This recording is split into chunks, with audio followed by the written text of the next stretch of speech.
científica que tem ajudado bastante este caso. Aliás, aí há um aspecto que me parece interessante, que é, estas declarações são muito, causaram muita perplexidade, sendo elas centradas, digamos, numa crítica à polícia britânica, até porque este inquérito tem sido, de alguma forma, um bom exemplo de cooperação no terreno entre duas instituições policiais dentro de um inquérito. Ou seja, os polícias ingleses estão cá desde o princípio. Houve um especialista, logo nos primeiros dias, chegou um dos maiores especialistas internacionais, que é inglês, da Universidade de Birmingham, o professor Joe Sullivan, que veio a Portugal. É um profiler, é uma pessoa com faculdades com especialidade ao nível da psicologia forense. É reputadíssimo e veio cá avaliar alguns aspectos do inquérito. Aliás, foi ele que teve um papel determinante na incriminação, por exemplo, de Robert Murat, naquela altura, quando foi constituído arguido. Depois houve tecnologia da polícia inglesa, ainda antes dos célebres cães cá chegarem, houve tecnologia da polícia inglesa na procura de um cadáver em alguns locais da Praia da Luz, nomeadamente na casa de Robert Murat.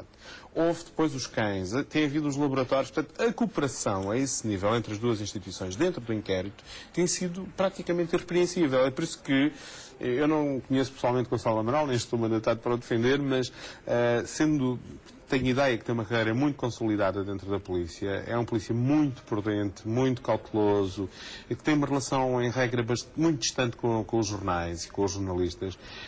Acho muito bizarro, digamos assim, que ele tenha feito, nesta altura do campeonato, digamos, declarações com este conteúdo. Depois há um segundo aspecto, que tem a ver com a reação institucional da própria polícia, da própria direção da polícia, que é a questão de sabermos se, perante um episódio cujo esclarecimento nós não temos dados do ponto de vista público para considerar que está inteiramente esclarecido, se a reação é proporcional ou não. Ou seja, a antecipação da Comissão de Serviço em Portimão.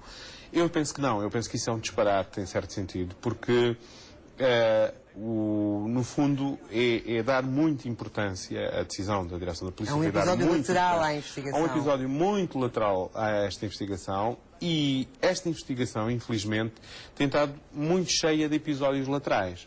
Ou seja, de episódios laterais que dão uma dimensão exterior aos factos. O que interessa aqui é saber se o que é que aconteceu a uma criança naquela noite, que está desaparecida ou que morreu, não sabemos.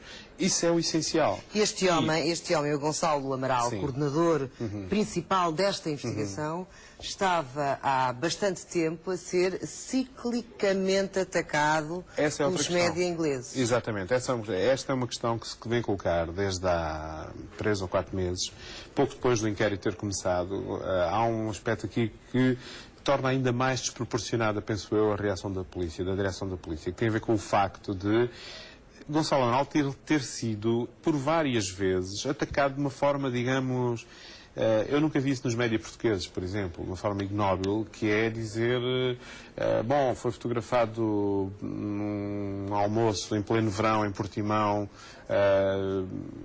consumir bebidas alcoólicas e rotularam-lhe praticamente uma imagem de ser uma pessoa propensa ao consumo de bebidas alcoólicas. Depois apanharam-no também em pleno verão, um jornal inglês com a camisa aberta e acharam que o estilo era demasiado desbragado. Portanto, ou seja, nos últimos dias a Sky News e outros mais acentuaram essa dimensão. De assassinato de caráter deste coordenador. Eu penso que essa tentativa de interpretação do que se passou, do que se tem passado, é perfeitamente plausível e eu penso que isso dá um caráter ainda mais desproporcionado, mais adequado à reação da polícia, porque, enfim, haveria intermediamente outro tipo de ações que a direção da polícia podia ter feito. Podia ter chamado o coordenador a Lisboa, podia ter dado uma reprimenda entre aspas, podia ter exigido o silêncio absoluto no inquérito ou reforçado essa exigência.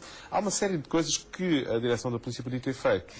Não achas que, ao tomar esta atitude, depois de todo este processo de intenções contra os coordenadores da Polícia Judiciária, nomeadamente nos BND britânicos e na polícia privada contratada pelos McCann, depois de tudo isto, vir a direção da Polícia Judiciária, retirá-lo do caso, não fragiliza o próprio caso, não dá uma certa imagem de capitulação perante a pressão britânica? Eu penso que essa é a questão é a conclusão mais importante que se pode tirar deste episódio, que é, no fundo, há aqui um primeiro triunfo, digamos assim, do casal McCann face à justiça portuguesa, que lhe entrega de bandeja, digamos assim, a cabeça do seu mais implacável perseguidor. E eu penso que essa dimensão de perseguidor que Gonçalo Amaral teve em relação à família McCann é, apesar de tudo, balizada por regras próprias de um Estado de Direito Democrático. É dentro do inquérito judicial, é perante a aplicação da lei portuguesa. Portanto, não é uma coisa inquisitorial, é uma tentativa de esclarecer os factos de um crime. Portanto, e nesse sentido, eu penso que esta iniciativa, esta decisão da direção da polícia, correspondendo de alguma forma às pressões que notoriamente foram exercidas, quer pelos advogados de defesa fazendo o seu papel, mas penso que ao nível governamental não sei se não terá havido também, pelo menos houve reações em Inglaterra da parte da Polícia Britânica, do Ministério do Interior.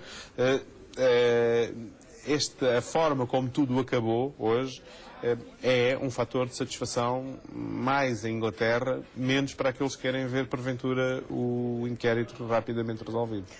É um duro golpe na investigação? Eu penso que sim, que é um duro... enfim, não é o fim da investigação, mas é um fator de perturbação de um inquérito que era dirigido por 3 pessoas e que tinha no coordenador, enfim, uma das pessoas que estava mais no terreno, que estava mais ligada à rotina diária da investigação e que agora, enfim, não se percebe muito bem como é que vai ser substituído. Eduardo Damaso, muito obrigada por nos explicar os meandros desta decisão que, de facto, vai afetar e muito a investigação no caso Madeleine McCann. Muito obrigada. Foi um gosto ter-te aqui uma vez mais no Jornal 2.